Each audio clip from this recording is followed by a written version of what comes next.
There are plenty of manga that tend to go under people's radars if they don't get an anime adaptation, and Cage of Eden is most likely a perfect example.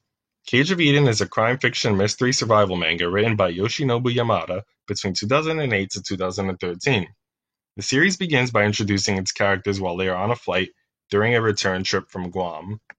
We have our main protagonist, Sengoku, who appears to be an average boy despite his ability to eat as much food as Luffy from One Piece, and we learn that Sengoku considers himself to be a loser and wants the world to change. Next, we are introduced to the main female protagonist via fan service.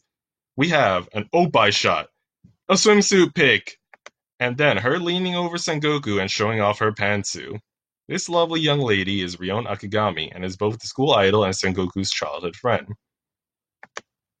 Other characters include Ko, another childhood friend who happens to be a volleyball ace, Maria, the school genius, Omori Kaneko, a young flight attendant specifically designed to make it onto your waifu list, and Yurai, an epic fighter who uses a coin as his weapon. The problem begins when the passengers begin to feel tremors during their plane ride. We then hear the crew yelling, "Mayday! Mayday!" and we crash land onto a mysterious island filled with deadly creatures. Maria, our high school genius, explains that the island appears to have animals that existed 50 million years ago. And he goes on to state that the island shouldn't even exist. So, now we have some questions to hook us into the story. Did our satellites and Google Maps somehow fail to find this island? Or did the main character somehow travel through time by entering Steins Gate? Unfortunately, survival is the top priority, so our quest for answers hits the back burner as Sengoku and his crew travel back to the plane to see if they can find more survivors.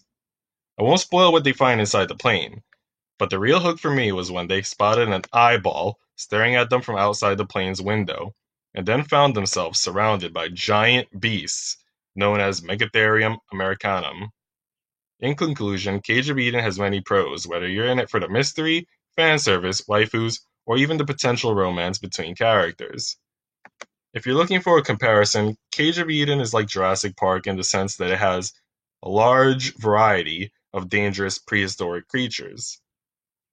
It's also a little bit like Ys 8 Lacrimosa of Dana, in the sense that as you travel through the island, you encounter other groups of people who are on the plane, and Sengoku gets to interact with them, and form temporary and maybe even more long-term alliances along the way. It's also a little bit like Danganronpa, only in the sense that it is completely filled with despair. The introduction of every new prehistoric beast or other threats pretty much brings despair along with it. If you're looking to read Cage of Eden, you can find physical copies through Amazon or other bookstores. You can check it out on Global Bookwalker or find it on other sites at your leisure.